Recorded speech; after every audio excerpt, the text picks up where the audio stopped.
Good now, revolutionaries, and welcome to the Rise Up Morning Show. Today is Monday, March 30th, and good now to all of our friends, whether you listen morning, noon, or night. This is your place for helpful Web3 commentary, answers to your crypto questions, a little bit of news sprinkled in, occasionally a prediction, a good joke, a word of wisdom, and who knows what else we'll get into. If you've got a question, something you'd like to share or need our help with, then leave it in the comments wherever you are, whenever you listen. If you're listening to the show in the future, hello. We hope your candles are green.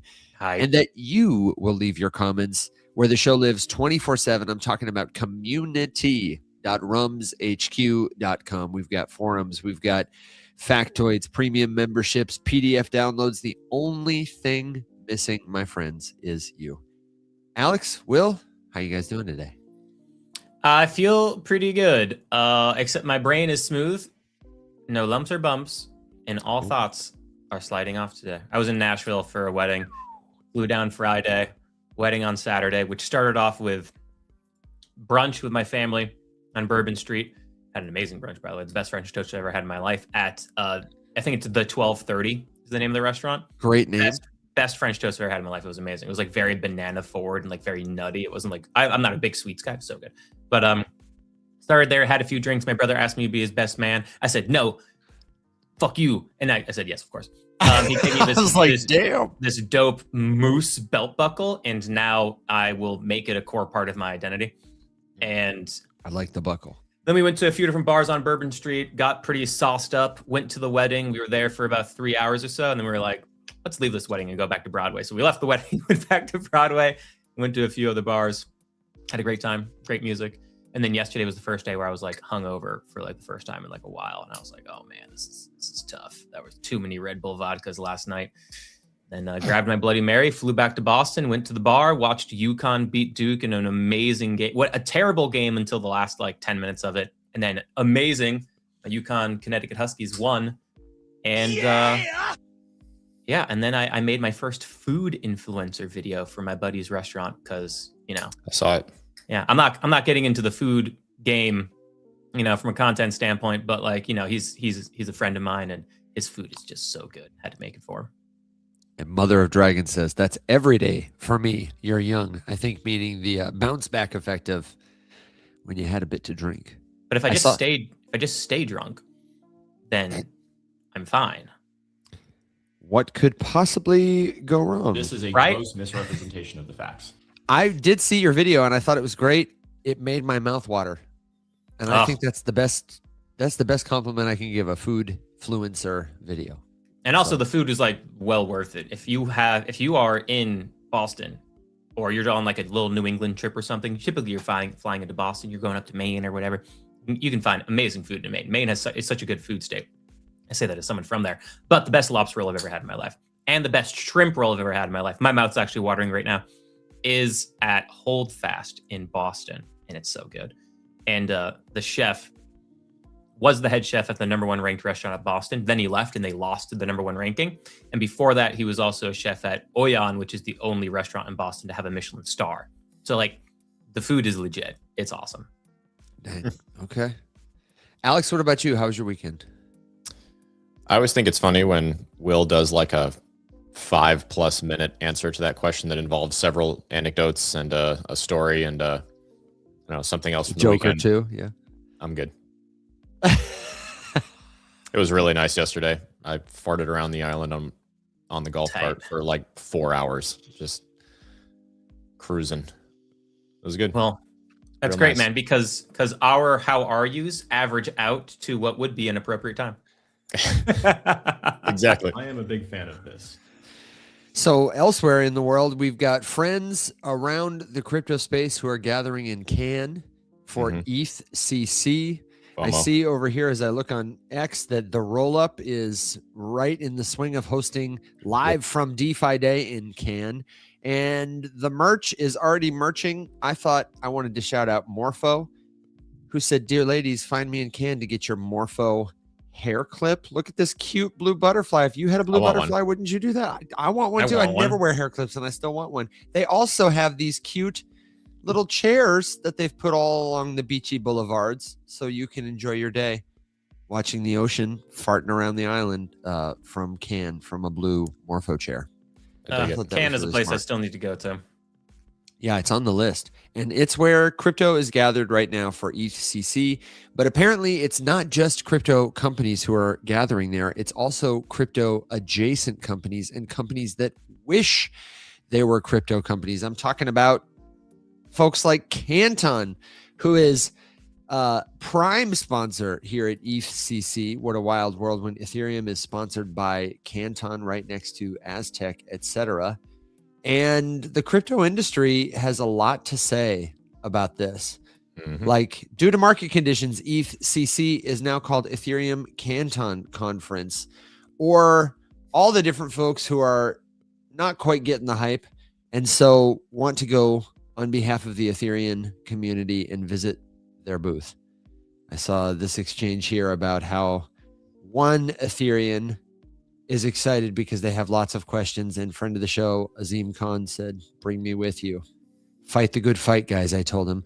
So I'm curious to know, since Canton Network has been in and around the conversation I've seen lately with people who are curious about cryptocurrency, especially because of their extend of an invitation to institutions, because of their tokenization of real world assets, but it's an exemplar of a bigger debate that's happening right now in the crypto space about open networks versus closed networks, permissionless networks like Bitcoin, where anybody can be a validator and where consensus is achieved among equal participants, and those networks that are private or closed, and where one or some participants have more outsized impact, or maybe they appoint the validators directly. And so there is no coordinated record of truth. There is no decentralization. There is a kill switch. There is one person or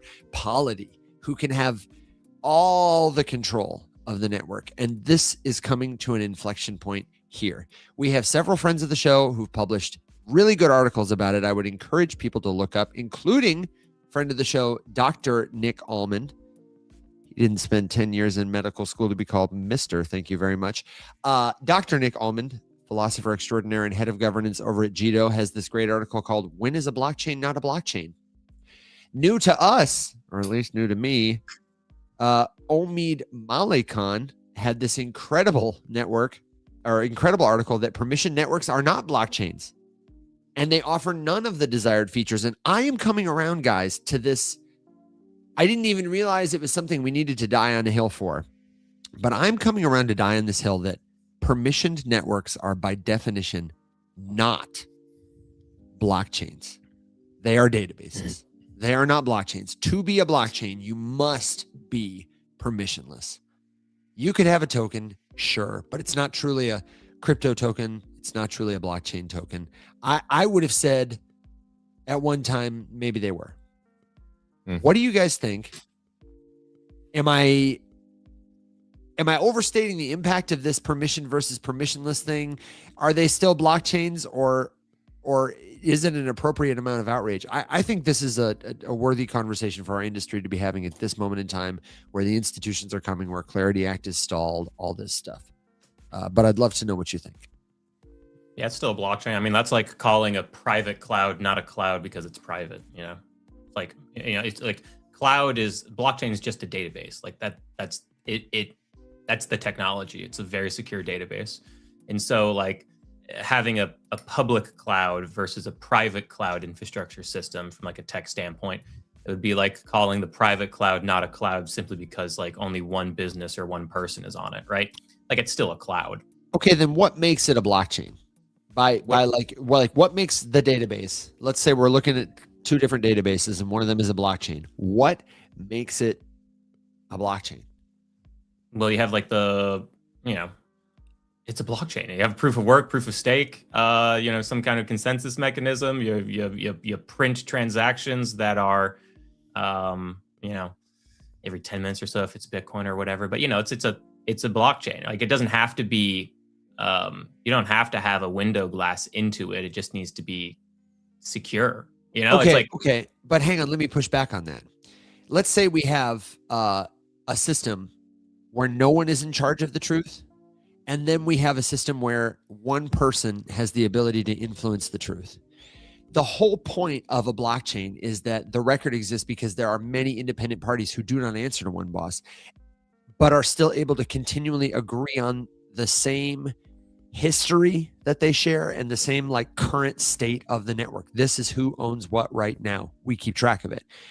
There are those things you talked about, like the order of hashes and blocks, that let strangers verify that everybody is speaking the same language and could arrive at the same outcome from this sequence of events. But if one node is able to rewrite the past, like that changes the immutability nature. There is no central authority who can make everyone else accept the rewrite in a blockchain. But I think if one person can do it, it's just a database. That's what a blockchain is. It's just a database. And then it is a neutral database. It is one that uses cryptography and hashing, but also a permissionless network to achieve a consensus. I'm arguing that without a network of participants to achieve a consensus, all the other blockchain features fall apart. The immutability is totally gone. The censorship resistance is totally gone. Any property rights or other rights that a token confers you are gone because anybody can alter the consensus to take it away. Yeah. You don't like white wine, you like red wine. It's still wine. I'm saying fundamentally that is not a blockchain. I disagree. To me, a blockchain fundamentally is literally just a database that's very secure and far more safe to be hacked or attacked from an outside force. A public blockchain is the best type of blockchain for various hosts of reasons. For all the things you mentioned, public can't be changed by one person. There's the whole community kind of has to vote essentially in order to make small changes here or there. Yeah, I think Beard here is great. A database is usually centralized and designed for fast updates, while a blockchain is decentralized, shared across many computers, and built to make past records very hard to change. But, you have different types of pizza pies, you got different types of wines, you got different types of blockchains. That's Alex, it's also like saying, I don't know, going in different directions with the whole trilemma problem is one is better or worse for the other, but it's like you're doing different things for different use cases and different reasons, right? I would still say that these permissioned blockchains are still blockchains, just like how a red, a white, and a rosé wine are all still wine. But I think rosé is god awful, and I don't like it, and I prefer a red wine. In the same instance, I think a permissionless open blockchain is a far more attractive, revolutionary technology. But hey, some people are gonna like rosé. You're gonna have rosé for different pairings and a few things, just like you will these gated blockchain ecosystems where it's more blockchain diet. I think we've said a lot of. I think what you said is wrong. I need Alex to back me up. Come in here, Alex. Somebody said the face says it all. So for people in podcast land, Alex was making a face. What's the face? I think that Will, I understand the direction that you're coming at this from. And I think that in some cases, the application of any amount of nuance does change the base definition of what it is that we're talking about. So I feel like, Evan, I think that you're partially arguing the vibe. That in spirit, the idea of a private, closed, permissioned network just goes against the whole point of all of it. And I think that you'd have to at least make the distinction between structurally different versus how is it governed? Because you could build something take let's just take Ethereum, for example. It's possible to change things with enough consensus. That's kind of the nature of how it all works, right? Yeah. So in theoretically, hypothetically, here it's possible that you could gather all of enough of the stuff together to either 51% attack or just gather enough validators and influence them in such a way to make a decision. and you could apply like a leverage, to it. And so I guess I kind of wonder, at what point would you have to admit that, okay, structurally there are similarities, and how many things have to be gone before, you would change the terminology that applies to the thing you're talking about? Because I feel like, Will, I think maybe you're not recognizing that that nuance can change the very nature of the thing you're talking about. It would be like arguing that, I could see an argument about wine where some sommelier is describing to you the process of creating wine and then holding up a bottle of Boone's Farm and telling you that it's not wine because it's not made the same, even though it's shipped to you in the same bottle and the label looks the same and it gets you to the same place because they both have alcohol in them or whatever. So, and it's not that I can't bring myself to say Evan is correct. Although I will say, selfishly, it's my mission to try and disagree with Evan as much as possible, because we don't, and it makes for better content. But I don't know. I think I hate to be Switzerland in this instance, but I think you're both right in a way, and I do feel like Evan might be a little more right, because Will, I think you're forgetting some important nuances that do change the nature. Well, let me ask this question then. In these permissioned blockchain environments, is there still, and I think in Beard's written comment is great. Is there a decentralized? Is there a cloud network? Not cloud network. Is there a network of computers hosted across the world from outside of this permission environment, or is it literally just okay? I'm saying. This does change some things for me. Yeah. Like I'll give you an example, like VChain or HBAR or XRP. Anybody who they appoint the validators, or Canton Network famously gave a validator slot to the New York Stock Exchange. And it's up to them to decide who gets to validate the network, or USDC. They've got a kill switch. I just think there are nuanced bits, but if one person, even if it's a database that has cryptography, if one person or polity has that much authority, can overwhelm the network that way, halt or censor transactions, rewrite history, remove validators, then it's not a blockchain. Because my question was different, but Alex, I'll go ahead and I'll make a comment after.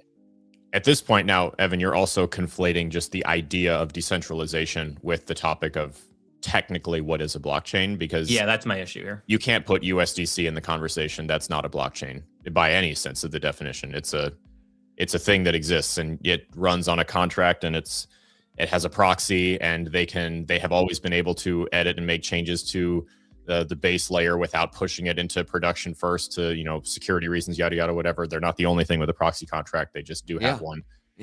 But that's not a blockchain. That's a product. And it might be everywhere. It's a smart contract on Ethereum, and it's closed. Yeah. And it's what? I would say it's closed. Oh, sure. I know it's a spectrum. I think it's closed. Yeah, but now we're conflating two different things now, though. That's what I'm saying. Yeah, you're talking about a feature as opposed to the technology, and is how I'm looking at it. The feature of openness and decentralization is not the technology. Okay. A blockchain is a shared database with no single owner. A public blockchain. A blockchain. I'm saying private blockchain is an oxymoron. We should stop saying it. I don't think it's correct. I think it can only be a blockchain if it is a database that has no single owner, or if you don't have to outcompete. Like Ethereum, you'd have to outcompete the entire network every time you wanted to change something. There's no one person with enough power to go back and say, you know what? I don't like this. Let me just fix it. So Canton, VChain, HBAR, whatever. Those are not blockchains. If what we're talking about is the nature of decentralization, because that's the thing you keep describing while using the technical terminology of a specific structure of data storage as your definition. Yes. But then you keep describing the idea of decentralization, which if we accept is on a spectrum, then you would almost have to concede that on one far end is a private one, and on the other far end is a completely open, appropriately decentralized, used enough to actually have a very high cost of attack and complicated attack vector to topple or influence.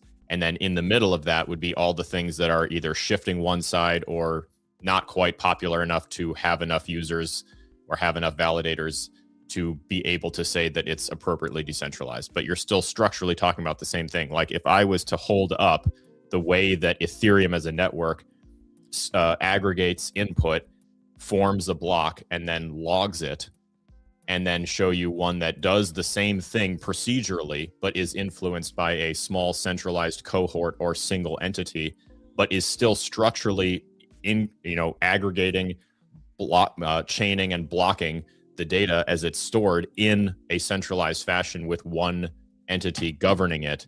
Structurally, it's still the same thing, but spiritually, it's very different. Yeah. I was going to change my answer and go to your side, Evan, if it was like all the validators were, let's just use Canton, like we're all Canton, right? Let's just use that as an example. But like, they made like New York Stock Exchange a validator. They can make people outside of their network a validator, because if all of your validators are like internal within your company per se, there's no difference between like your own clustered cloud environment, which is you just have like a bunch of different servers within your setup that all have like fail-safe disaster recovery setups in case one server were to break down. Like there'd be no difference there. That wouldn't be a blockchain, right? If your validators were all internal. But the moment your validators are now external of your company, you can give that. Now you have a more like it is a decentralized setup as compared to a very traditional IT ecosystem for a cloud environment with your own internal servers. Now I'm like, okay, no, like that's still a blockchain to me. If you have a single validator that's outside of your business, it is now a blockchain with a decentralized validator setup. Even though it is, highly centralized, controlled, and all that kind of stuff, it's still that technology. And as Alex mentioned, like it's the same setup, just very different from an ethos standpoint and like what use cases you could really use and what benefits it could provide and all that kind of stuff. Right. Then I would say that we should instead call it something like a permissioned network, a permissioned database. Because really the argument that I'm making is that in fact, we have maybe been using the word blockchain wrong, the way we might be using the word coin and token wrong sometimes. And that it might actually be a helpful, proper technical term that we go out of our way to delineate usage of and define for people. I'm not going to be an asshole. And every time somebody says, hey, are you into blockchain on the street? I'm not going to be like, well, actually, if you're talking about a centralized permission data, you know what I mean? Like I will meet the people where they are. But I think for our purposes as educators, I think we need to double down. I think our industry is doubling down on it. And I am also willing to admit I might change my mind on this. I mean, there's nuance for sure. But I think it'd be helpful to call blockchains, to only call those immutable, truly censorship resistant, decentralized networks blockchains.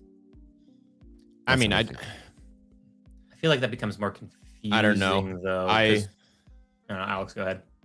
I see what you're saying, Evan, and I would agree with you wholeheartedly that we have a responsibility, especially as like people who purport to teach about things, to be as technically accurate as possible, because that's the nature of,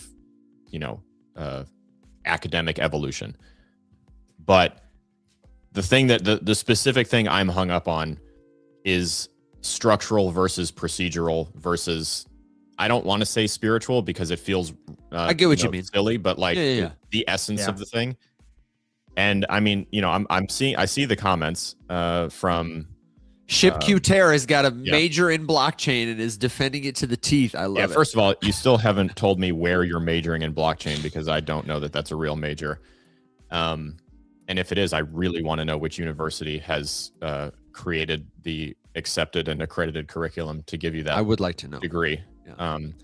But like all of your comments, I understand what you're going for, but you keep also harping on the procedural essence of a blockchain, not anything else. Like if you started looking at two things and you didn't know the name of either one, and we were just giving you characteristics of these things, we would be, and starting from the ground up of like the way that the data is collected and the way that the data is then enshrined and the way that it is confirmed and the way that it is stored and all these things, you would have to walk up that ladder together a number of rungs before you would get to a difference to start separating centralized versus decentralized.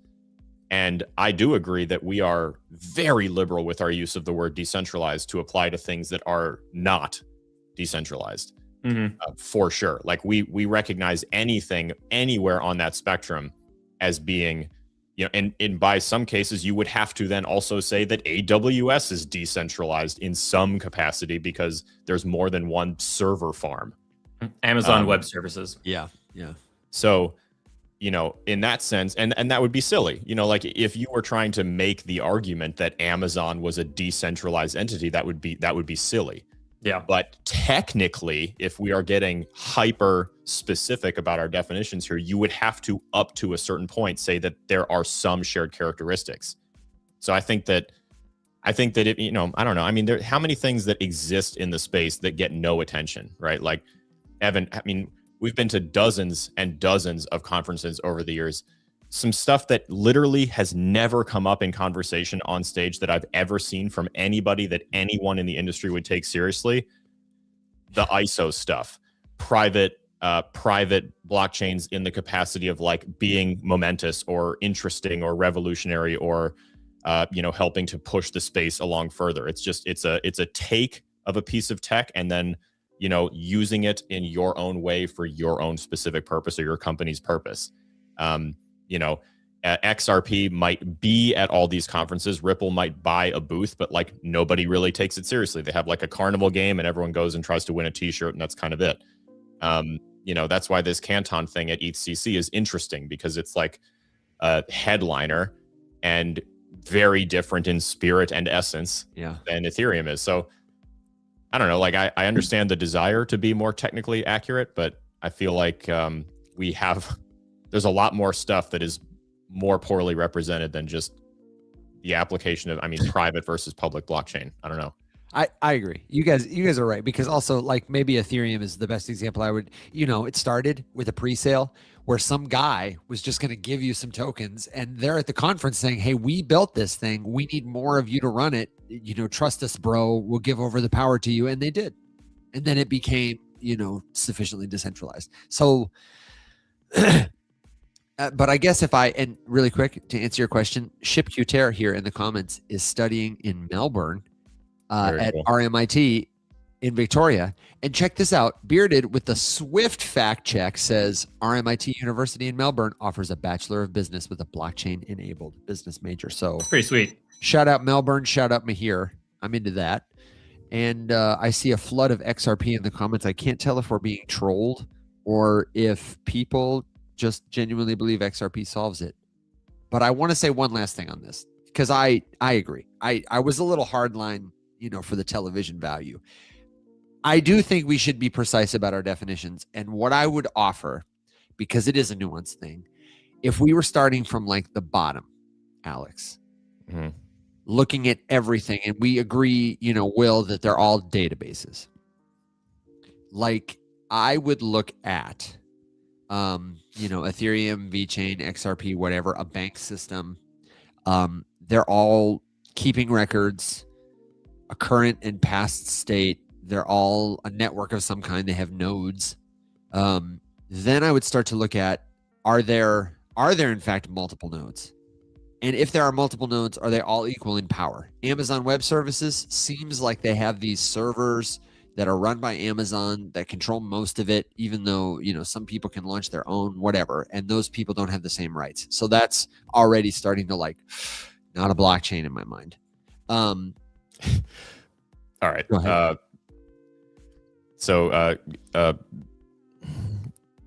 Look, mathematically and theoretically, a private blockchain is a blockchain, but in real life, it ain't. That's quite literally exactly what I've been saying the entire time. I'm telling you, hashes and cryptography do not a blockchain make. The sufficiently decentralized bit is required for me to consider calling you a blockchain in anything more than casual conversation.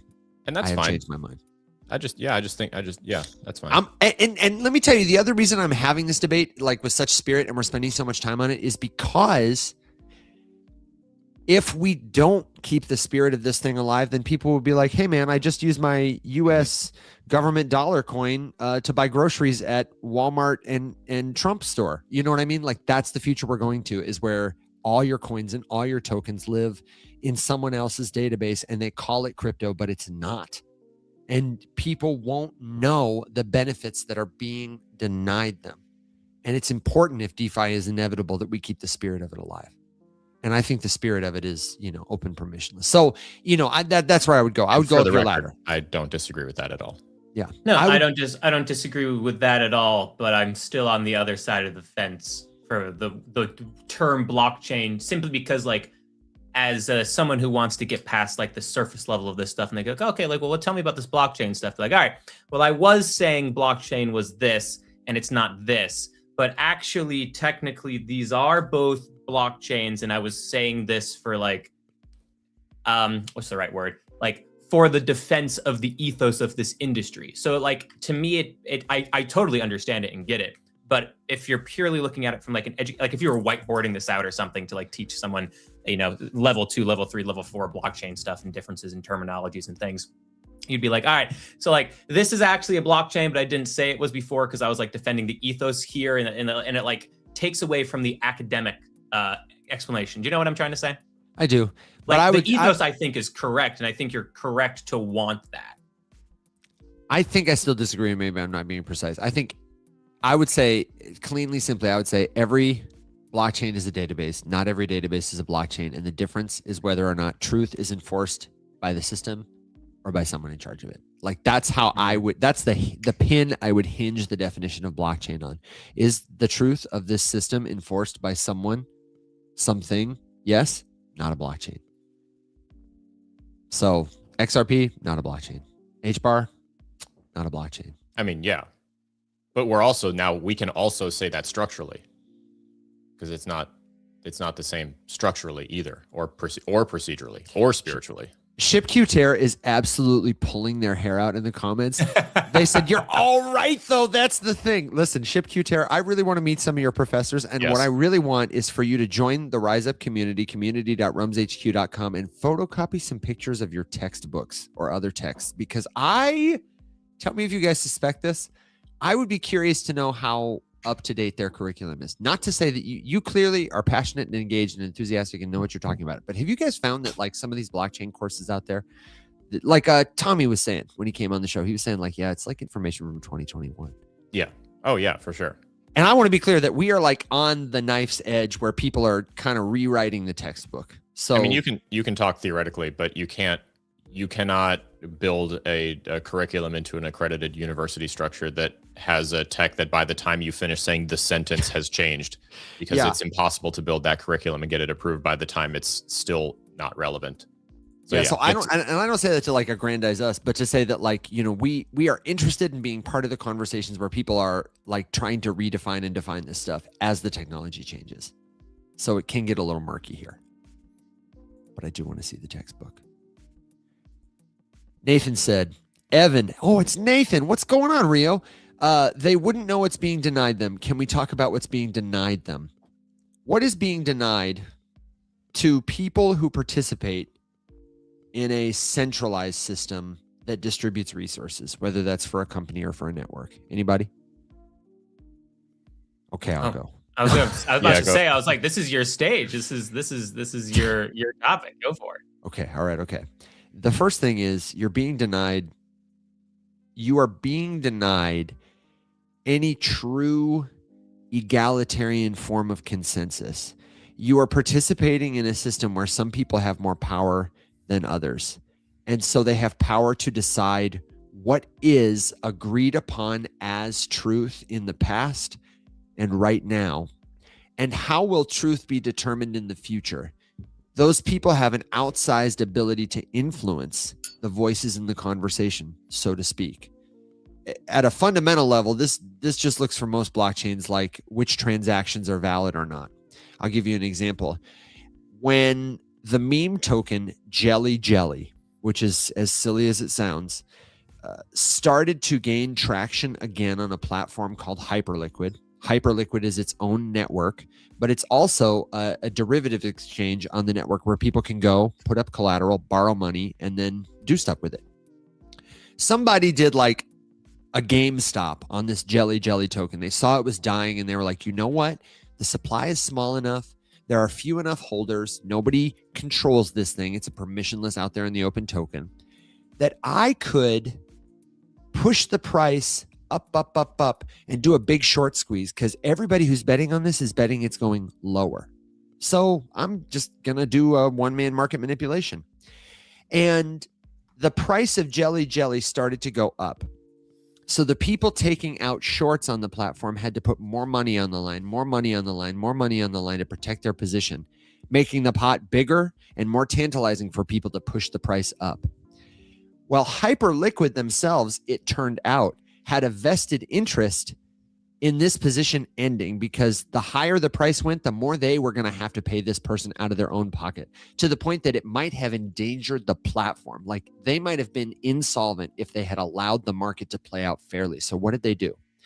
They claim to be a, decentralized permissionless open network. They said, guys, we're going to have a meeting with all the validators, which sounds like a decentralized thing to do.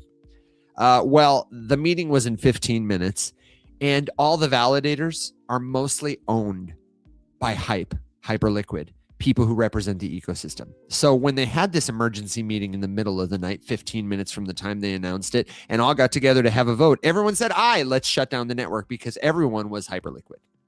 And this person who saw a brilliant market opportunity at their expense and stood to make a lot of money that was valid money experienced frustration when the network was reset to an earlier state unilaterally by Hyperliquid, as if they had never made that bet in the first place. So one person missed out on the opportunity to play a fair market for life-changing money. But you could imagine how one governor, one president, one party with a vested interest in making things a particular way, who had the power to pull a lever and reset the system, would be incentivized to do it. And therefore, instead of just trying to appoint the most moral, the best, the most ethical, believe me, people, we should just design a system where there are no levers for anyone with any intention to pull that way, where all of us have an equal say and can make meaning over it together. That's what's being denied people on these permissioned networks. Anything to add, guys? Just that, yeah, I don't disagree with you, but what you're describing is utopian. Would you call Ethereum utopian? I would call Ethereum not quite as, there are pieces and layers and chunks of it that are vulnerabilities legitimately. We have seen these pop up before, like the Infura stack and stuff like that. And of course, you're totally right. At the level like that. And the fact that we still do require, a wide array of various front ends to interact with this tech stack. So like, yes, it does exist. That's fair. But even in its current form and even in its best form that we've ever seen, access to it in the way you're describing does not really exist without the help of a lot of centralized things making it possible and just acting altruistically. So okay, but utopian implies that it's not possible, and I would say it's not possible. See, I disagree with that. I think it's possible, but it's not necessarily perfect. Like, look at Bitcoin right now. I should take that back. I don't want to say possible. I would say probable. I would say it's highly improbable. Okay, that we get to a point where you can say that accurately. Would you consider Bitcoin utopian? I would consider Bitcoin a pretty idealized example of that, even to the point that it's so decentralized that like right now they're having a hard time where the core actors who are very influential are still not influential enough to override the rest of the network. Yeah. And the network is decentralized enough that they're kind of stuck sitting around with their thumbs in their ear, wondering, what are we going to do about quantum resistance? Because they can't agree and achieve consensus to make the decision. Yes, I would say it's very different, but I would also say that the way in which the overwhelming majority of people who touch Bitcoin interact with it is very different than the way that you would interact with Ethereum. So, I mean, again, its very nature is different. they were built to do different things. So that's an instance where I don't think that you can fairly compare them. But yeah, I would say that in the essence of what you're saying, what I just called utopian, yeah, Bitcoin is better.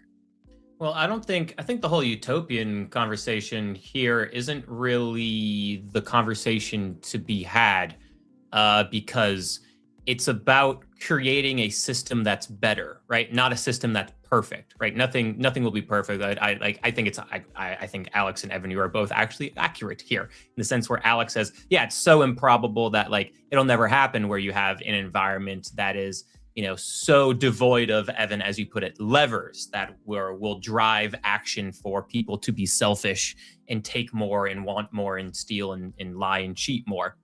But at the same time, a system that is, more decentralized and has less levers can totally be built, has been built, are available today. You can look at Ethereum and others as great examples of this, that offer severe advantages and protections to people as compared to the current system that is set up. So, nothing will ever be achieved in 100%. Nothing will ever probably be achieved to this like euphorian system with no levers, but we can absolutely create a system with less levers and less these incentives. We can create systems today, blockchains, that are much, much, much, much, much harder to commit fraud as compared to the current system today. Much, much, much, much harder to commit money laundering than it is today. Much, much, much, much harder to create and fake votes in elections than it is today. And that is the thing that we should be looking at and going, this is in the right direction. We can create these systems with more protections for people and honesty and a more fair playing ground than what we have today, even though that altruistic, euphoric system probably is unattainable, but we can get better. I like that a lot. But now it prompts a question. Rio asked another question from the comments that fits this perfectly. Alex, if it is utopian, is DeFi also inevitable? Like, how can it be inevitable yet utopian? Is it just what Will describes, this like marching towards a better future one step at a time and will always be on a journey? Or is it possible that DeFi is not in fact inevitable because it is, you say, utopian? Yeah, I mean, I think that, again, now we're talking conceptually because DeFi is very broad and very vague. And it's a concept. It's an ideal, but yeah. And when I say DeFi is inevitable, I'm talking about the concept of it. I'm talking about, the nature of people demanding better systems for their money to exist and operate in versus a specific structure or network being the thing that I'm calling inevitable. Yeah. But you are saying it's inevitable because it's a better structure. Like a better structure, a better thing will necessarily outcompete a worse one. And that DeFi, open permissionless networks, those kinds of things and what they enable are better. Yeah. Over time. Yes. But it's an evolutionary process that will require a lot of trial and error and a lot of mistakes and fumbles and things that look like catastrophic failures and small wins that are, bigger downstream than they appear to be at the time. We see instances of that, constantly. Things that present to be good that are, cloaked malice and ultimately terrible. Yes, all of it. It'll be messy, but, that's the direction it's going. Okay, I would love to pivot because we have a lot of great thoughts, a lot of great comments. Bring us back to the conversation. We talked about several things today, but I really am very pleased with the spiritual essence of this discussion: decentralization versus. It really did get there, didn't it? Dude, it really did. Canton, we're coming for you. There is an important transition in the comments. I'm going to throw it back to you guys wherever you want to take it after this. And I've lost the comment, but I think it was someone named Nancy, maybe. I don't know. Maybe I'm just imposing. Who asked, is Web3 really necessary? And I just want you to know, if you are listening to this show right now because you're trying to find answers about crypto and especially about Web3 because somebody somewhere in a comment, in a message, in a video, on Facebook, whatever, is telling you specifically you need to back your assets up to Web3, or you need to secure your crypto with Web3, or update to a Web3 ledger or device. We see it all the time. Dozens of messages every day, dozens of questions, people asking about this specific scam attempt. This is called pig butchering. It's prominent because it's effective. Web3, just like this decentralization debate, is a spiritual thing. It is a movement. There are technologies we refer to as Web3 because they are helping us build a new iteration of the internet where people will be able to truly own digital things for the first time. But there is no one wallet, one product, one service that is Web3. And anybody who is telling you you need to back up your wallet, you need to do this, if they're appealing to urgency and fear, even if it appears to be a creator you trust, they are trying to get you to a bad website, get your cryptocurrency, get your personal information. It is always a scam. If something seems too good to be true, it probably is. But just to be sure, if you want a second opinion, you should share that comment, that link, that website with our friends at the community.rumshq.com website. Community.rumshq.com is the best place to have someone like me or Alex or Will take a look at that website and say, oh, no, it's a scam. Here's how I can tell. And also to put you in touch with the resources like ic3.gov that will help you report scams like this, spot the signs, and ensure you're never a victim again. I would love to see you there. Thank you for the question and for trusting us to help. Guys, what you got? Alex, I saw you responded to ShipQ's question. Yeah, it was about the cost of production of Bitcoin and lingering, wherein, it's not profitable to produce with rising energy costs and falling Bitcoin costs. Does it linger there, or does it bottom there and rebound, or, what happened? We've kind of, not maybe specifically, but we've gone over that. I believe we talked about it a little bit last week, but yeah. Didn't we talk about it on Rise Up After Dark? Yeah, I think so. Yes, that's where it was. Yeah. If you want, you can go to youtube.com/The Rise Up Morning Show. And we've got all of our shows organized into playlists there. The Rise Up After Dark playlist is going to have that episode. The most recent episode is, what is it? We're in the 60s, 70s now. 75 episodes of Rise Up After Dark. Can you believe it? It's just crazy. We talk about it at length there. It was a good conversation. What you got there, Will? Oh, someone was like, "Oh, can we talk about the Yukon game?" Sorry, wrong crowd. And I'm like, "No, correct crowd." Right crowd. Correct crowd. I am a big fan of this. Yeah. I'm a little smooth in the brain after that conversation myself. So, oh, dude, to have that conversation when you guys ask me, it's like, "Well, what do you define as a blockchain?" I'm like, sorry, I start off this conversation be like, "Dude, I'm still hungover."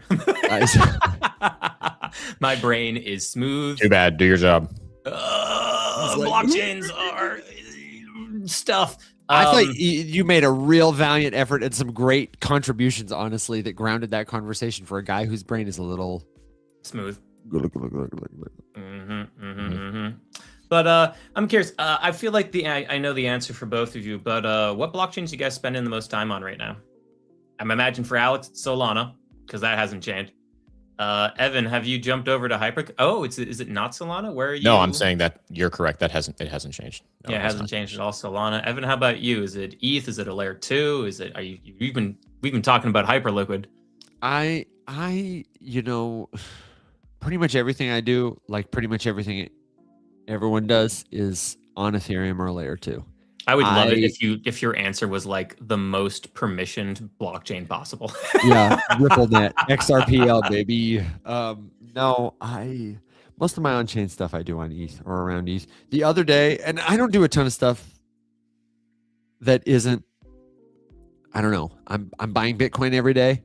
I do it through a centralized service. I do most of my Ethereum buying and trading on-chain, mostly on Base Network. And that's because I use Coinbase and Coinbase wallet products, or I just prefer it as like the layer 2 where the most volume and liquidity tends to live for my trades. And then I'm doing stuff with Sol on a couple of different DeFi protocols. That's like pretty much it right now. I occasionally will do, somebody will send me a new network. I'll check it out. I was checking out Oleo the other day because they gave us some free tokens for an event at ETH Denver. I don't know. I'm mostly doing meager exploring. I did buy some ETH when it dipped below 2,000. Meager exploration. Yeah, you're like the exploration guy right now because you're streaming on Abstract. Streaming. Oh, Playing I games wish on I Abstract. could stream on Abstract. It's just not working. Once we have OBS, we can play around with it a little bit more. Apparently. I pray. Oh, actually, wait a second. Oh, I can get OBS for free. I can set that up at some point. It's just but doing the time. But yeah, no, it's funny. It's like I mention it because I just realized I was like, I'm spending like all my on-chain time on Abstract because like it's fun to do DeFi and all that kind of stuff. But like once you just like set up my stable coins to earn yield, I'm like, okay, like I'm not trying to touch these for a while. So I don't really have anything else to do on chain. Ooh, games. I like games.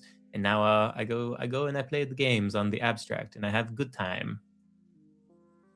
And that's that. And that's where like all of my on-chain activity has been for the past like month.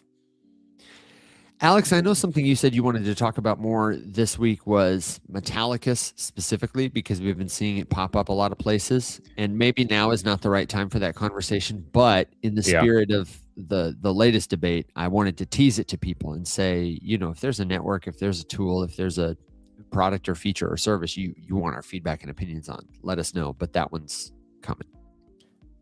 I think that one, like my desire to say stuff about it is just that I find the conversation that's being had in public right now to be unhelpful. Like it is with most things, it doesn't take any degree of skill or knowledge to read ChatGPT prompted stuff on the internet or to mischaracterize it because you don't understand what you're reading. And I'm just worried that, I'm worried that things that sound convincing might influence investments that are not good because they sound interesting or they sound convincing. Because I could prompt an interesting pitch to pretty much anything using ChatGPT if that's what I ask for. And if that pitch is full of a bunch of technical jargon that sounds vaguely correct, then it becomes more and more convincing. But like all the conversations that I've been seeing about it just also contain a tremendous amount of misinformation that is like really easy to disprove. And I feel like people just don't fact check stuff. So that's like what I'm primarily worried about. So it's just like it's a network or a thing or whatever that includes a token that you can go buy way too much of, and it's just paired up with a bunch of gobbledygook nonsense, and that's dangerous, especially when we're talking about like things that people are doing with their money because someone else is trying to convince them it's like a really good move. Satoshi Sushi said, if Richard Hart and Ripple had a baby, it would be Metallicus. And I will say it's a great name though. It is a great name. Sure. They say it's a new XRP shill. So, targeting people who are in the XRP army, which has always been an effective tactic. Shirtless wants to know our honest thoughts on XRP, which I will tell you exist in a lot of other episodes. Please, not now. And you could even search for XRP, the Rise Up Morning Show, to find some with XRP in the title. It'd be more concise. It'd probably be more enthusiastic. The short is, it just doesn't excite me that much, and mostly us.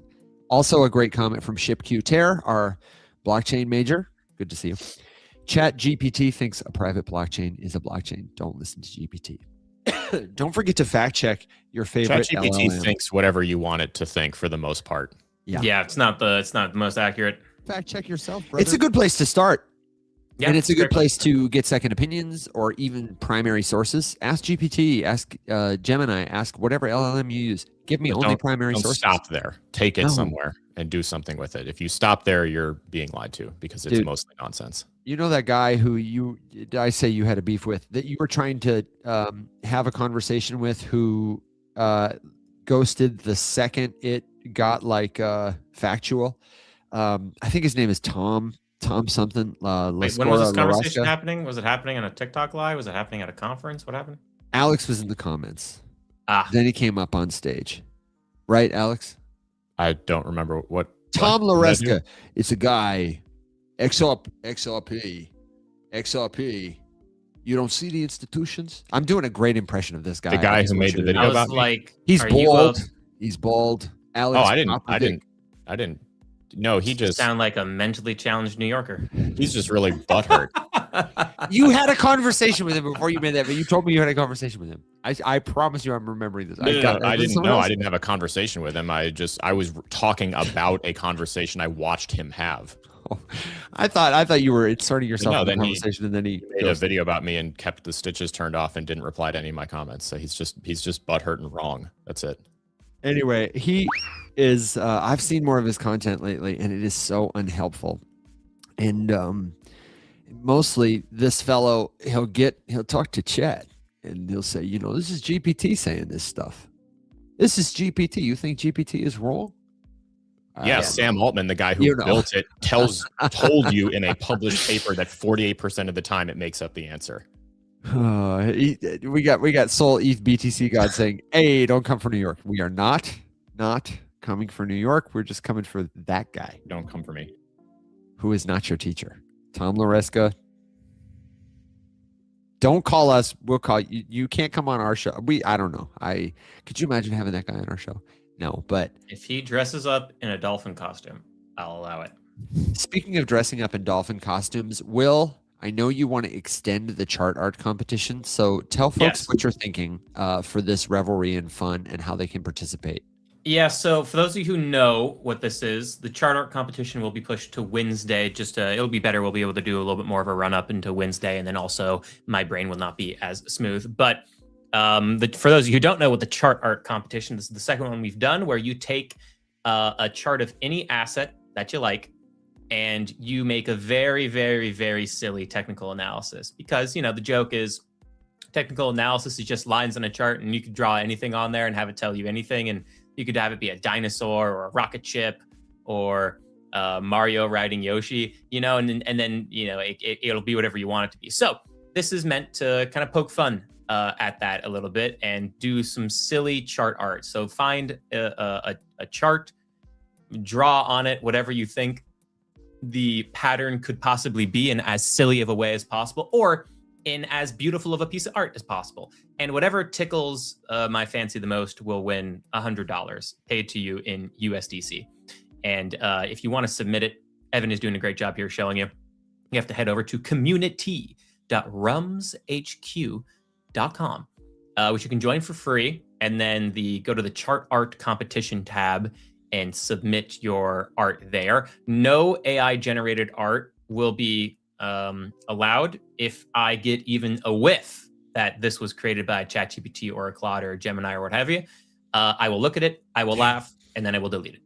And it will not be submitted for potential winning. But anyway, so we'll do that Wednesday night, 8 p.m. Eastern Standard Time instead of tonight. Because for me, my brain is smooth and tired, and I want to be energized and in a good mental spot to be able to do it. And it'll give everybody a little bit more time to put in your submissions. So get them in while you can. This is a great time because all of the chart art that makes it, you could win Will's money. And all of the chart art that doesn't make it gets sent to the pit of despair. And personally, I just want to know what it's like down there. So if you get sent there, please. I also do it's funny. I was like, yeah, we're going to do this competition and we'll give $100 away. And last time I gave away my own money, and part of it was like, yeah, win some of my money. And then Evan, before I even say anything, because I was thinking in my head, I was like, oh yeah, we have money now in the show and we could do that. Evan's like, yeah, win Will's money. And I'm like, fuck, all right, it's my money. it's win my money, I guess, again. Will's like, I'll just take an extra $100 next check. Yep. Just write it down. I'll tax write off. I'll be like, yeah. He's got $100 that we owe him. Yeah. Okay. If you've got a question, a suggestion, a good joke, a word of wisdom, or something else for the friends on the Rise Up Morning Show in the comments in the community, then you know what to do. Leave it in the comments. We've got about 25 minutes before we start riding our dogs and ponies into the sunset. We would love to hear from you. I appreciate Bearded, who popped up this reminder. A database is a tool for storing data efficiently, while a blockchain is a tool for establishing shared trust without a central authority. Aha! All structural differences flow from that. He is the chief fact-checked officer, so if he says it, it must be true. David asked the question. Evan, you posted a man who lost $3 million by having his Elapal hacked. Are cold wallets not secure? I moved everything back to Coinbase. Hey, David, thanks for the question. We appreciate you for trusting us to help. Do you guys remember this? That fellow who got his Valipal hacked? This happened not because cold wallets aren't secure, but because as a user of Valipal, he didn't quite understand the user experience, the features, the functionality of the app. It was confusing to him. And in addition to using the app differently than it was, intended in ways he wasn't aware of, I believe he also had his seed phrase, those 12 or 24 secret words that give access to his crypto, stored in a note on his Apple phone. That's right, isn't it? Yeah. So don't do that. Valipal is secure if you use it well. Any wallet from a legitimate cold wallet provider is secure. The question is it the best wallet for you? And to determine that, you need to know, one, does it support the networks and the tokens I want to use? And two, is it easy for me to use consistently well? David, I recommend you go to YouTube after you get a couple suggestions from your crypto user friends in a community like Rise Up and search for each of the wallets they identify. You might do a search for Valipal. You might do a search for Ledger. You might do a search for Trezor, how to use. And you'll see a lot of different videos of people setting these things up. They'll link to their official websites, and that will help you make a more informed decision. And of course, I would encourage you, while you're doing your research, to check out our friends talking about partner of the show, Arculus. Okay, if you haven't heard about Arculus, it's a cold storage wallet that comes in black, silver, XRP, or soon Rise Up Purple. And the way it works is it generates and securely stores your private keys on a card that looks just like your credit card. And in fact, the company behind Arculus, CompoSecure, they make the chips that go in your Visa, your MasterCard. They do this at the highest level. Big companies trust them with this, so you can trust them too, to generate the keys that protect your crypto. You can visit them at getarculus.com, or this is Arculus on all your favorite social platforms, including for our friends watching on TikTok. You can shop them directly. They've got discounts going on all the time in their store, but you can also use the code ARCURUMS10. That's our discount code to get an additional 10% off your purchase. It's super easy to use. We've got lots of resources to help you with it. Check it out in the TikTok shop or at their website. And thanks for your question. Cold storage, super important. It's the most secure way to hold crypto yourself directly. And David also gave us this update. By the way, Max Cap's website has vanished. You guys remember that when we drove through that scam website for him? Yeah, no, I can't say I do. That might have been a day you were out, but Alex, I think it was us. We drove through this website and explained why we knew it was a pig butchering scam, had all the signs, and we said one day this website's going to disappear, and looks like it did. So I'm sorry about that, David, but let us know what other questions you have about cold storage, about Arculus, any other device. We'd be happy to help you. What do you guys see in the comments here? Any questions or comments I'm missing? I don't know, but get ready to do your taxes, everybody. I got to go meet with my accountant next week. I'm just not looking forward to it. I'm sorry to hear that. You think you're going to get a refund? No. Oh, you got to pay. I pay every year almost. I pay every year. I have not paid because I did not owe the last 3 or 4 years. Last year I did not get a refund.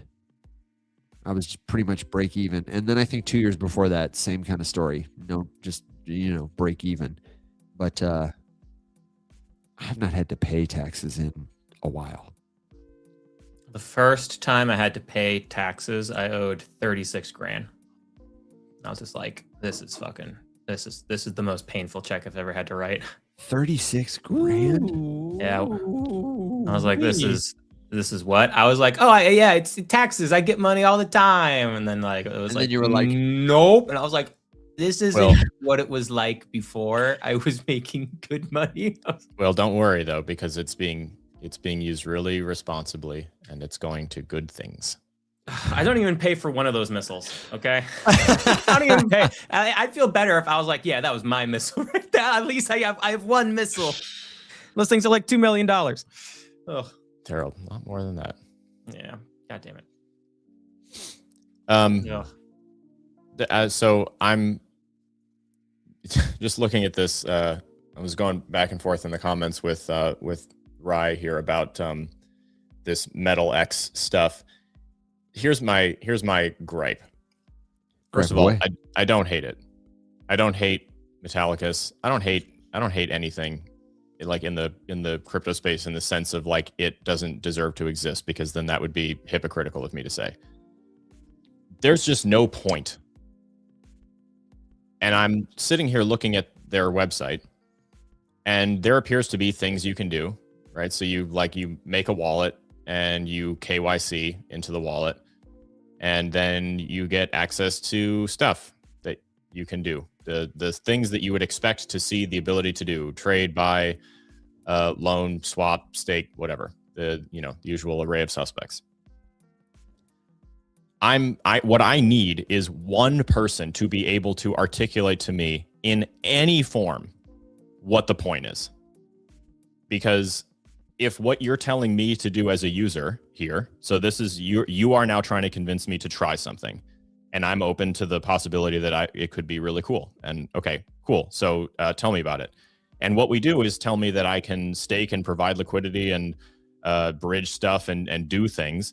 Okay, cool. So it sounds like there is activity, and there's some products. By products, I mean one. There is one product, and it does some stuff. Okay, sweet. Why should I liquidate holdings elsewhere, bridge things there, pull money out of liquidity farms and liquid staking contracts and stuff that I'm doing now to earn yield on a bigger, more secure network that is giving me fair rates? Like, convince me that it's worth it to go through all of that to do this.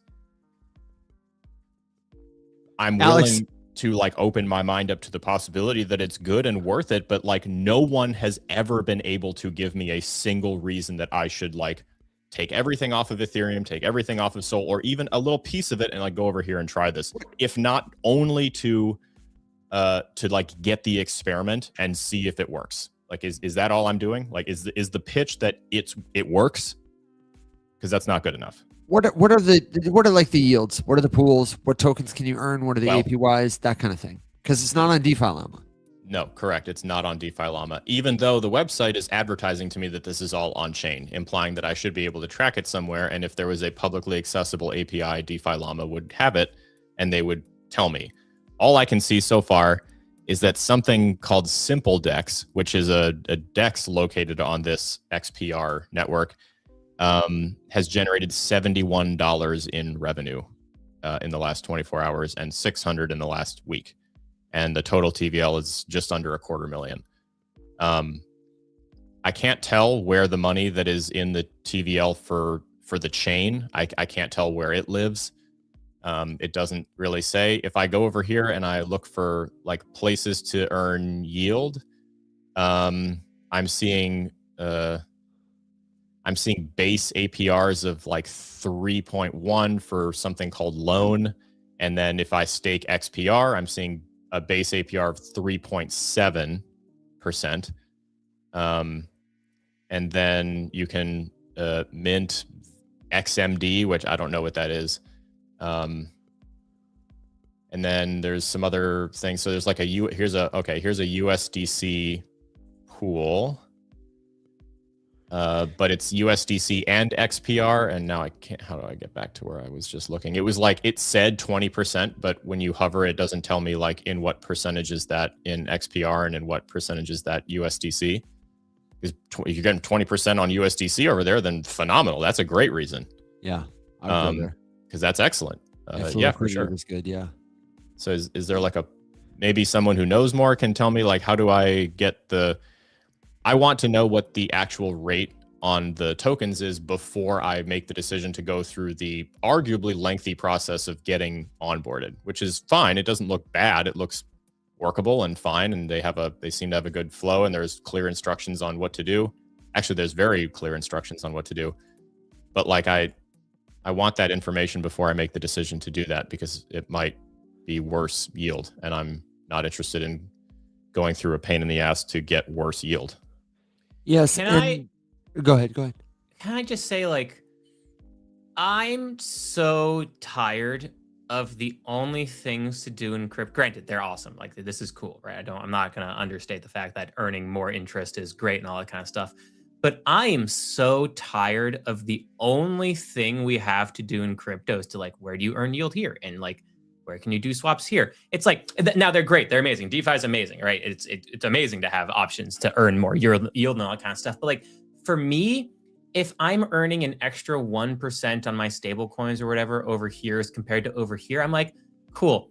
I don't care anymore. I don't care enough anymore to, like, go and do it and move it. Like, yeah, I'm earning really great interest where I'm at in Morpho, and I'm good. Like, I'm good. I'm done. Like, I find zero pull for me to be interested to, like, go over here and earn and then to go move all that kind of, like, I need something different now. And I think that's why I'm spending more time on abstracts. I'm like, oh, like gaming, like something different. Like, it doesn't have to be gaming, but just like give me something different in the space. I need something new and fresh to, like, for me personally, to, like, get excited about a new ecosystem or something where it's like, come over here and you have perps. I'm like, okay, come over here and you can swap. Okay, come over here and you can earn, like, a tiny little bit more interest. I'm like, okay, cool. I got a million options to do that right now. And I don't find that, I just don't find myself to be interested in it anymore. Enough to go and move stuff and do things. You know what I mean? Do you guys have any of that fatigue a little bit of, like, it's the same stuff over and over again? Granted, it's like the same thing over and over again is great. Pizza over and over again is still great. It's pizza. But you know, I just find I'm, like, not interested to, like, go and try it and do it, which is why I've been spending more time on abstract for sure.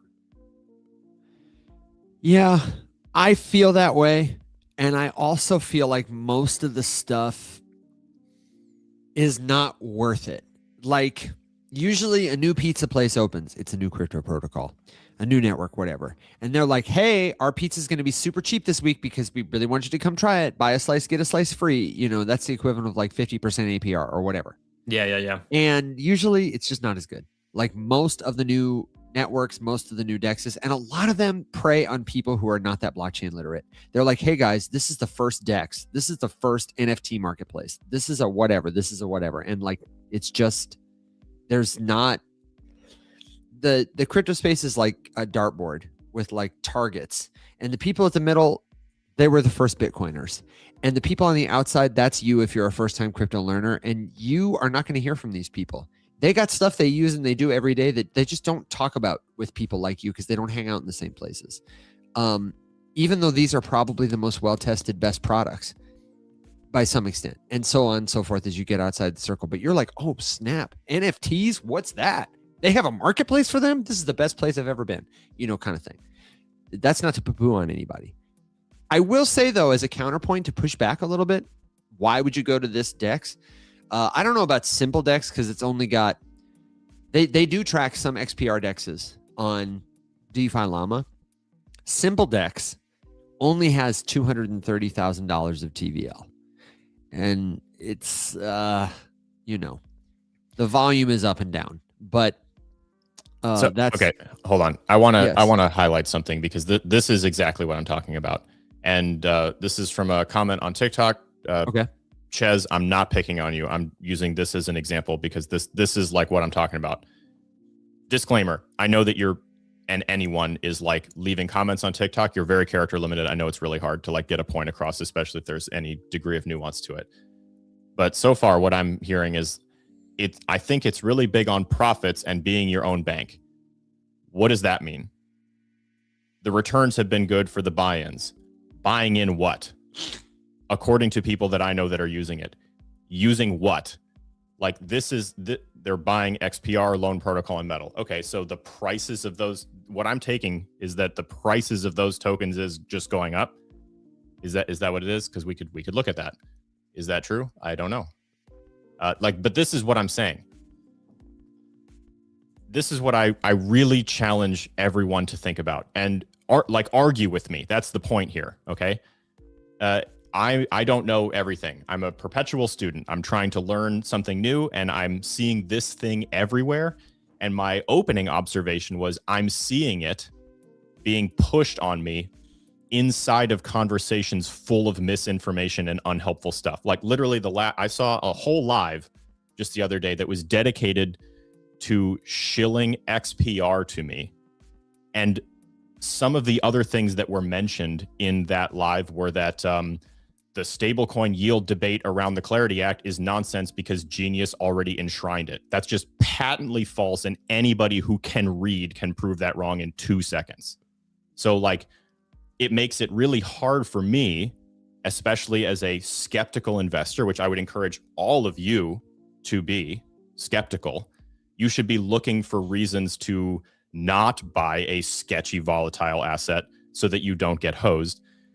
When I hear a pitch for a new product that is largely untested and has not really withstood anything impressive yet, I need a reason to go give it a shot. And I'm willing to. I'm a prolific experimenter. I'm very happy to, bridge some money over and do the thing for the sake of like knowing and learning and experimenting.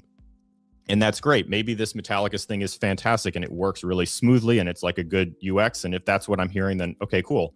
I'm interested, but I need more.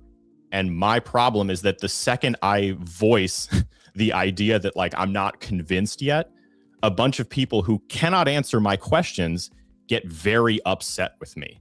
And this is the nature of what's wrong with crypto, is that people who have a fundamental, either narrow understanding of one thing or just straight up don't know something are angry that I'm not into the same thing that they are. And then instead of like admitting that perhaps they also have something to learn, we're just mad. And then that makes me think even less of it. So far, what I'm getting is that you can go to this place and you can create an account. And by all accounts, like I would say that this is designed really well. And actually the tutorial on onboarding is really well made and it's very clear. And I don't have any issues, but honestly, it looks good. My only question, which so far yet still no one has answered for me, is why should I do this? Like, why should I leave a place where my money is currently hard at work, secure, as secure as it can be with all this sketchy shit, and like doing this stuff to go somewhere else that's newer, less secure, less tested, with fewer options, and do the exact same thing I'm doing somewhere else? I need more to just do that, because we're asking me at this point to like move a lot of money around and do stuff. And that's all. All I want out of this whole rant is just to communicate to you the desire to like be a little bit more skeptical of stuff and not just to listen to the first thing that sounds like enticing because someone said compliant institutional interest, blah, blah, blah, blah, blah, whatever. You know what I mean? So that's it. And if the only way that I've been pitched on a thing is like in a live stream wherein they were also misrepresenting basically everything else that came out of their mouth as just patently false, I'm immediately disinterested. That's what I'm talking about. That's what I mean. Alex, let me give you some numbers because I'm right there with you. I don't see enough in these numbers that makes me say, yeah, this is the place where I'm going to start checking this stuff out. So let me see if this is the right tab I got. Okay, let me just answer this one thing because it's fast. So Rye Dog says, we're not saying move, we're saying test the waters. Totally get it. I'm sorry if I'm like misrepresented in saying you guys were telling me to like full port everything to Metallicus. But what I'm literally begging you guys for is one reason why I should. And just telling me that it works is not a good reason. So just to give you some numbers to the works, it seems to have become a pretty legitimate product that right now maintains a fair amount of volume and TVL. Yeah. So the reason I would go over there is because when I look at MetalX on CoinGecko, this is just the DEX. Mhm. It seems like the number one place that you would trade tokens Metal Mhm. and XPR, as Right. well as a couple of other XPR tokens. And if that was an interesting ecosystem for you to explore, then Mhm. this really would be the place to do it. They've got a DEX, they've got lending markets, Right. they have also got farms, but the farms are oriented towards, look at this, these Yeah, particular tokens. So that's if what I was you are looking at, bullish like- on the future of this ecosystem and you want to get exposure to these tokens, the Metal, XMD, or whatever, the APRs are probably going to be the best. And that's probably because they are funded by someone. Like, this is not the best rate because this is the best product. This is a new product that has to compete with Aave and everybody else. And so they need all the help they can get to juice these rewards to people like you. And that's why I would be like, even after looking at this, even if I was like, yeah, I'll check out XPR, the Metal ecosystem, I would allocate fun money, play money to this, unless and until those venture incentives ran out, unless and until the APR stabilized and continued to be this good for a long time, unless and until these other tokens had better charts. Because spoiler alert, the charts are rough for these tokens. Go ahead, Yeah, Alex. and so so CCS is, so we can't, I'm not going to bring anyone up right now, but we can arrange that. It would be an interesting, I think, like, you know, Yeah, we're about to discussion end the that's show. not on the show like this. I just wanted to point out like a couple things, because I think, again, we're fundamentally misunderstanding my question and my impetus for asking the question. So I said, why should I? And one of the answers was because your money works for you as well as your assets work for you. You are describing every single blockchain on Earth. Yeah. That is the point of all of DeFi, putting assets that you own for real to work for you, to leverage and compound and expand. That's the point. So that's what I'm saying. I'm asking people to give me something. Like, okay, here's one example, and then I'll drop it. On that thing, there was an XPR and USDC pool farm that was listed, and it said APY 21%. That's a great rate. Is that a Katana 21%, wherein 1.2% of it is paid to me in USDC and the other 19% is paid to me in XPR because I don't give a shit about that? Or is it a high yield USDC farm that I can also then leverage to use XPR to secure that network and help that thing exist and do the thing that I'm paying it to do? That's what I want to know. And it doesn't say that on the website. It specifically does not tell me that. So, you know, we can move on, but what I'm asking for is like a specific answer to a question, and I don't want to hear 17 more bumper stickers. And what I'm trying really hard to do is break you guys of that habit, because it's a bad habit and it leads people to buying things that they don't really get, that they're going to lose money on because the brochure sounds compelling. And the point that I made to Evan on the phone yesterday was, in a world where we're looking at cryptocurrency as an investment and we're trying to like pick and choose where we can put money to get the best returns and the, you know, make the most and get the most profit and, you know, do the thing we're all here to do, you know, investing in bleeding edge venture tech. In that world, if Ethereum, Solana, and Hyperliquid are not exploding, the fundamentals currently don't matter, because those three things together make an unbelievable amount of money. They make so much revenue. And if you show me a thing that made $7 in revenue today, and you hold it up next to a thing that made $1 million in revenue today, in that sense, what is my impetus to go over there and do the thing? So that's what I'm saying. Okay. We can look at it more in the final thoughts, but Will, I know you got to give yours and go. Yeah, So- I got to run, but we'll do updates on the market and everything later tonight. It should be really interesting, particularly with the way oil is opening up right now and the stock market is opening up right now in the next 10, 15 minutes, looking at the pre-market. And then we'll take a look at Bitcoin and all the other fun stuff as well. So tune in tonight, 8 p.m. Eastern Standard Time. We'll take a look at charts and markets and all that stuff. But yeah, that's it, guys. I got to run. So everybody have a good rest of your morning. He's your friend and he's mine, Mr. William Watson.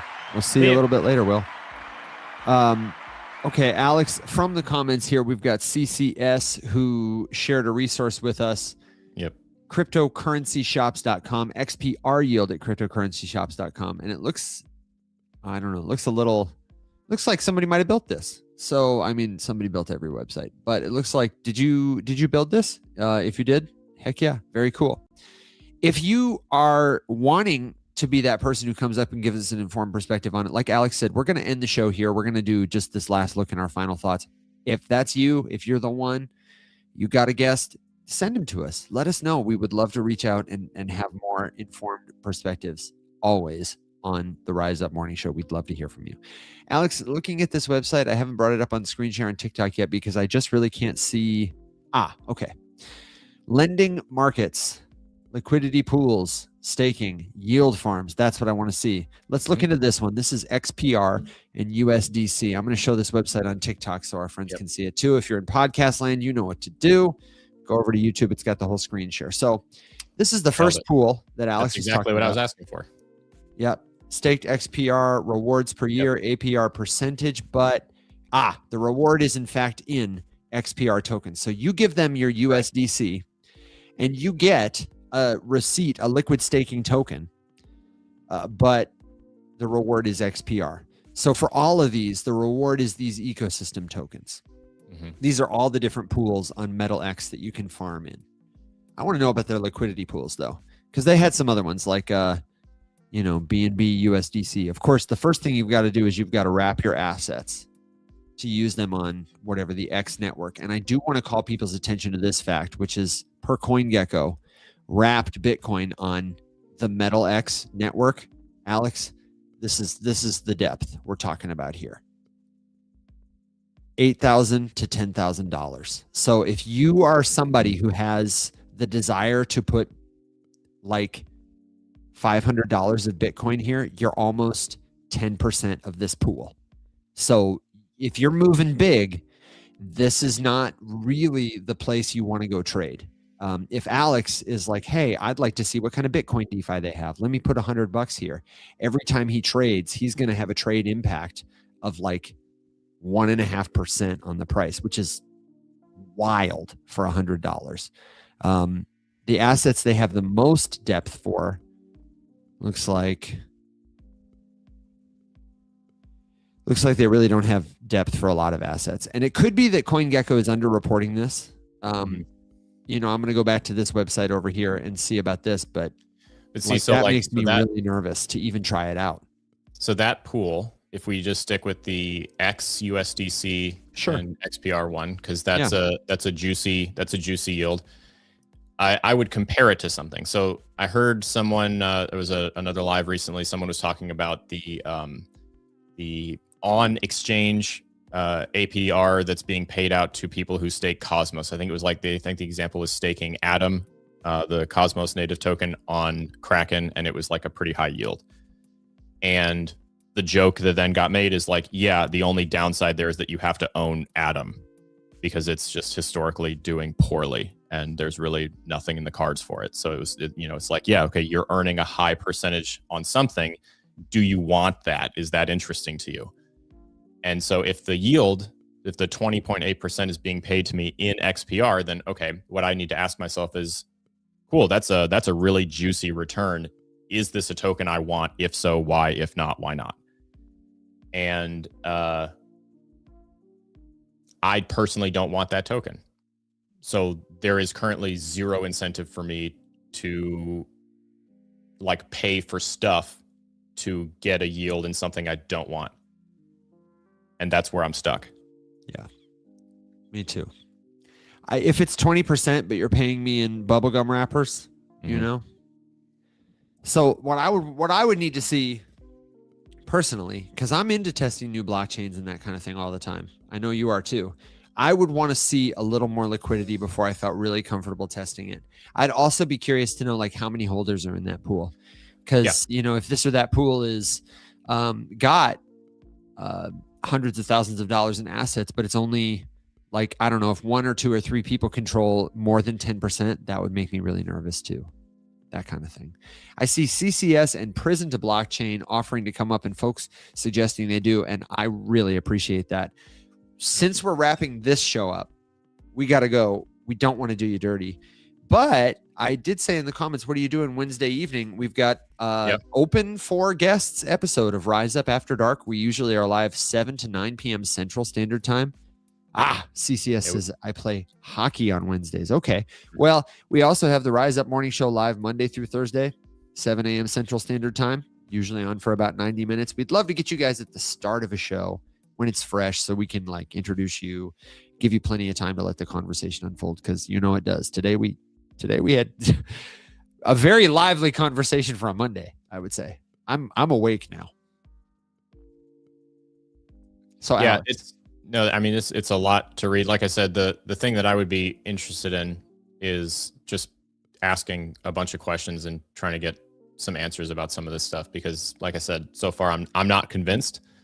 And the thing that I hate about you want to talk about something that really does grind my gears about crypto, it's that I can't tell you that I'm not convinced and have everyone not immediately be all sad about it. I don't know. I'm not convinced about a lot of stuff. Put this on the list of things that I so far have not seen anything interesting about it to me. But like I said, I would prefer to learn about it. So if you feel like answering questions, I guess just be prepared for me to actually ask you real questions and push back on it. So, that's what I would prefer. Me too. Okay. Do you have an additional final thought? Maybe DeFi is inevitable as long as it's not permissioned. No, I would echo the thing that I was saying earlier, which is like, you may not want to hear it, and I can do this without naming a single asset. Your job as an investor, if your goal is to be a good investor and a successful investor, your goal is to ask more questions. And lately, what I'm seeing, especially in crypto, is an increase in people refusing to ask questions and actually like hold anything's feet to any fire. And I am very worried that having exclusively bullish and largely, factually questionable conversations about specific assets in public with bad context and poor representation of the thing we're talking about and a fundamental misunderstanding of the nature of the thing that's being discussed, I think that's dangerous. And so if what you're doing as a viewer or someone who's trying to learn, someone who is interested in investing, is currently investing, wants to make money with this stuff, wants to put their assets to work, wants to opt out of the crappy financial system that we're all shackled to, like all these things, if that describes you, your number one job is to ask more questions and to be more skeptical. And I don't see any skepticism. I only see people who hate something that are very opposed to it with a closed mind, or people who are really into something with a closed mind yelling at each other. And that's a fundamentally flawed architecture for making a good investment decision. Do you think that, okay, Warren Buffett, classically lauded as being a very successful investor who's made a tremendous amount of money buying and selling stocks and all sorts of shit, right? Do you think that if he was fixing to put $1 billion into something and someone was like, hey, have you considered, you think he'd be like, no, I'm not going to consider, shut the hell up. This is what I'm doing. I'm going to do this. And someone's like, well, there's actually this interesting piece of evidence to suggest that that's not great. Or what about this? Or have you considered that? And he's not going to be like, no. I'm not considering anything. I'm not reading anything. I'm not going to challenge my own opinion. Nothing. This is what it is. And this is what I say. And I'm not going to change my mind. That would be so stupid. Nothing works like that. So why does it work like that in crypto? Why do you let your money be treated like that in crypto? Why do you listen to someone who is really good at reading to you from ChatGPT and listing bumper stickers and vague platitudes and amusing anecdotes about some investment? Why do you let that dictate where you put money when the same people can't answer a question about why it might suck? Or what about this? Or what about that? Even a question, as we just found this morning, as simple as why should I use it? Why are you cool with that? You shouldn't be cool with that. Sevish says, damn, Alex's big beef just swinging today. I will absolutely die on this hill. Let's sit here, like, pound for pound, how many portfolios in crypto who have been buying crypto and holding it for years, and you're buying a whole bunch of altcoins because something seemed great on a brochure? How many of those are just killing it? Yeah, none of them. Most of them are not. Just be more skeptical. If someone's trying to convince you to part with your money, you owe it to yourself and your money, if you want more money, to ask more questions and to be harder to convince. That's just the way that it is. Yeah. I think a good place to start the inquiry, if you're feeling overwhelmed by it, I saw a couple of comments that said, this is, you can earn on your crypto, you can do this, you can do that. You know, hey, if you're hearing words you don't recognize, if you're feeling over your head, come back, take a break. Start with one question, which is, who benefits if I believe this is true? That's a great place to start. That's a good question to ask. If I'm getting this 20% yield of this XPR token, who benefits? The first person I can think of that benefits is literally anybody who's building XPR. They want their token, first of all, to be traded for other tokens that already have value. When you give them your USDC, they have tons of XPR. That's their whole business model is, hey, I'm going to give you 20%. This token trades at this price. It's free for them to give it to you. Almost all DeFi protocols start this way because what do they have? Tokens. What do they need? Other tokens that are worth established value. USDC is a great candidate. You want to give me your USDC? Oh, good. I'll cut you a deal. I'll give you 20% XPR. It benefits them for you to believe that it's valuable.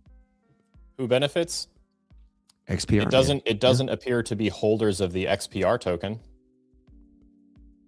Let me see that chart. Oh, for people in podcast land, it's a classic Godzilla chart. Started off high. And I mean, plenty of things look like this, right? Like this is not a unique looking chart. This is most stuff. So again, like if you know, and I'm looking forward to the live when you guys can get out of the TikTok comments, because I know it's impossible. Yeah, I know. We keep going on, and you're just like, let me respond. Sorry. Yeah. So like that, but just Amy, prepare. This is a question I'm going to ask. Like, why do I want this? Yeah. It's not new. It's been around for years. This is not like a 10-minute It used to be chart. the This is Proton years. token, and they rebranded somewhere where that other spike is in 2025. This it was is a death 2020. Chart. This is 6 years ago. Why do I want this? This is like a 4.5 year stretch. This is January of 2022 right here. Like what? I'm an investor. I have money. I want to invest in a thing that's going to return for me. Why the hell would I buy this? Also, look over at the highlighted. CoinMarketCap has this feature where they will surface social sentiments for tokens. They're like trying to compete with Twitter or whatever. Yeah. And most of these are people who are like in the trenches in the charts all the time. I would say the rate of like spam to quality is actually pretty good versus a place like Twitter, because really nobody uses CoinMarketCap social, mostly just traders. And the top 3 comments here are XPR announcing you won't be releasing a quarterly report for the last 6 months, which is actually 2 quarters, because you made zero development progress is peak comedy. XPR, Metallica said, build it and they will come. They built nothing and no one came. All talk, no results. Another one says XPR, certified scam coins. So like the sentiment around this is down bad. It has the earmarks to me of somebody who rebranded to stay relevant, got some maybe funding, or had a few other tokens they funded in their ecosystem so that they could like bootstrap excitement in order to get other liquidity from you. Again, I've got free tokens because I started 3 new protocols. Get this token. It's new. It's hot. Nobody's got it yet. It's 20% APR right now. Buy. Trade your USDC for it. Trade your XRP for it. Trade your Bitcoin for it. Who does it benefit for you to do that? Is it you? Mm-hmm. No, you're taking all the risk and they're getting all the upside. Yeah, I just like, it is extremely concerning to me as a potential investor to see a network that purports to be this like compliant mecca for building assets to leverage assets that I own and earn and put them. What was the comment? Put them to work. It's the fact that you can put your funds and assets to work for lending and borrowing. I can do that on any blockchain. Why would I pick one that has nothing built on it? Like if this thing is 5 years old and there's two products and they do not make any revenue and they have almost no volume, like why would I leave one that, you know, has millions and millions and millions of dollars in revenue with, you know, hundreds of thousands of users and all that kind of stuff? I would be, if there's a reason. I don't see the reason, so we'll leave it there. But you know, very concerning. We'll definitely look into Marshall Hainer. We'll prep for talking. CCS, I've got you in a DM. We can schedule around your hockey night and YouTube Prison to Blockchain. I really appreciate you guys for sticking it out with us, hanging out, making time to comment. And if you've got other questions, you know what to do. Community.rumshq is the place you need to go. Totally free to join. And it is the number one tip you can have in crypto. You need to have friends who are crypto users. You need to have a group chat where it's safe to ask questions. They are not all created equal. Most of these places on the internet are founded by your favorite coin and they're trying to sell you something. So join us in the RUMS community. If you want to share a link, if you want to get a second opinion, if you need a little help figuring out what the heck a blockchain actually is, we got you. We would love to see you there. And we will be back tonight for Rise Up Market Watch. Will and Doug are explaining the macro factors that make markets work. Then we'll be back for more Rise Up Morning Show tomorrow, 7 a.m. Central Standard Time. Until then, my friends, thank you for being the very best part of what we do. Everybody stay safe. Be well. My friends, rise up.